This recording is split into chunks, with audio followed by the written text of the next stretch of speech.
There's nothing quite like using a fire-breathing T-Rex to beat the crap out of a dragon to recapture that childhood joy of smashing action figures together. In a series built on exciting moments, it's impressive that Monster Hunter Rise still manages to surprise and delight with things like this. At the same time, its progression can feel a little flatter than that of Monster Hunter World at their launches, making it feel more like a foundation waiting to be built upon for now. But after spending dozens of hours getting used to Rise's wonderfully enhanced mobility and faster pace, it's going to be hard to ever go back to the way things were before.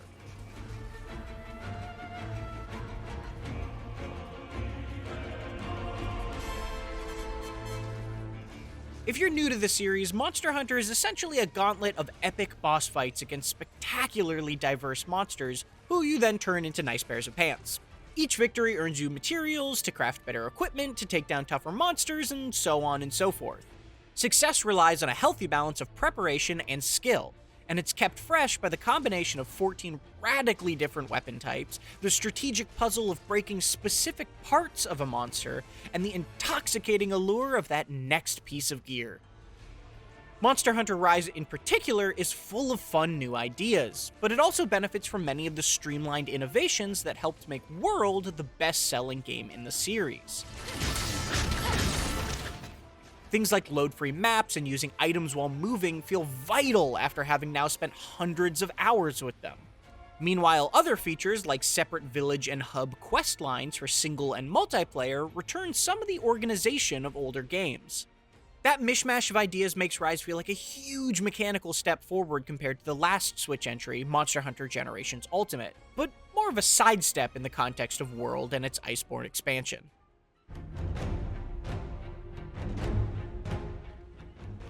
That said, Rise literally takes a massive leap forward of its own by introducing the Wirebug.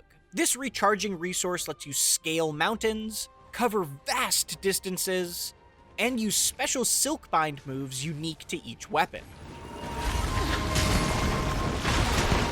But potentially the most impactful Wirebug move of all is far more subtle. If you get knocked back, pressing ZL and B will instantly pop you back up onto your feet with your weapon sheathed, letting you quickly re-engage or heal up without missing a beat. That has a big impact on the pace and feel of a fight relative to other Monster Hunter games, cutting out lots of potential downtime. That's the philosophy of Rise in a nutshell. Fill the dead air and get to the action quicker.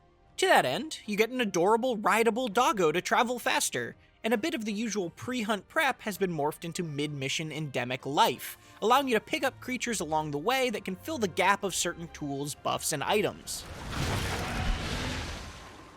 The most important of these are the colorful Speary Birds, which boost your stats up to a certain point. It's very smart that these buffs are gained through exploration rather than menu management, though spending the start of every hunt collecting birds can become a different type of tedious. The expanded monster riding is a similarly fun but odd addition. Once you've subdued a monster, Rise gives you full control to move and attack, just like your dog, even letting you drive them across the map to beat up a specific target.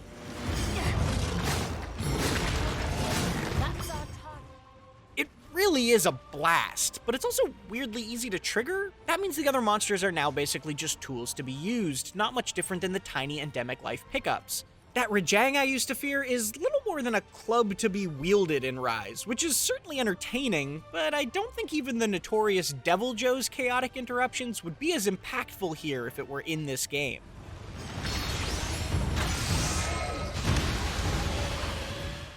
But goodness gracious, what good monsters there are to fight. Every single one of the brand new monsters is an absolute banger. From the bird monkey Bishaten throwing persimmons at you, to the fire crane Aknosom and its extremely cool armor set, they're all excellently designed. The wide variety immediately available is impressive too, offering a lot of choice fairly quickly. Of course, the small drawback of that approach is Rise also peaks quicker, leaving the second half of its progression a little less surprising. The good news is that once you reach high rank in the hub, these fights are made fresh again by introducing new moves and more aggressive behaviors. That's not a new trick to the Monster Hunter series, but it is one of its most important. Rise's funkiest new addition is its Rampage hunts, which have you set up defenses to protect against waves of monsters like a tower defense game. It's a fun novelty, reminiscent of past siege fights like Kolve Teroth, but with more control and against significantly weaker monsters. Playing with a party makes the multitasking madness more satisfying too. One person can man a turret, while another places defenses, and a third works to reduce the cooldown on powerful super weapons like this. Rampages are undoubtedly amusing, but the fact that they never change a whole lot strategically does cause them to wear a little thin. The few apex monsters that cap off some high-rank rampages are the real return draw, but eventually I just wished I could fight those without the tower defense preamble. That said, Rampage rewards do unlock some cool customization. Weapons have specific skills you can use Rampage-exclusive tickets to enable for extra bonuses, and there's even a distinct Rampage weapon of each type that acts as a sort of blank slate to modify to your liking. Couple that with the new switch skills that let each weapon swap specific moves to alter their combos, and Rise introduces a welcome dose of playstyle control from past Monster Hunters that World streamlined away. It's a shame then that Rise lacks any sort of endgame to really push the limits of all that choice. It took me just under 50 hours to see basically everything there is to see. Obviously that's not a small amount of time, but high rank still feels like it's missing that last layer to really test you, and its story ends on an unsatisfying cliffhanger. There are no new challenges unlocked afterward, no tempered monsters, and no elder dragons at all apart from a couple cool story-specific ones. As a result, Rise ends up seeming like a great foundation for Capcom to build on, rather than a deep game of its own at launch. Thankfully, the excellent support World received gives me plenty of faith it will grow, and Capcom has reassured me already by scheduling the first free content update for the end of April.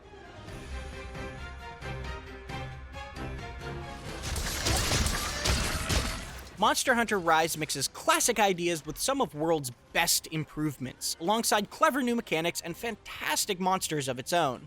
Not all of those ideas are slam dunks, but they are all fun, especially the mobility Wirebugs bring to every fight, which is so great I never want to give them up. The post-launch content updates Capcom is teasing can't come soon enough, but Rise is still already a thrilling step forward toward the new normal World so boldly introduced. For more Monster Hunter Rise, be sure to read my full written review on IGN.com, or watch an Apex Arzuros Rampage. And for everything else, keep it right here on IGN. Yeah!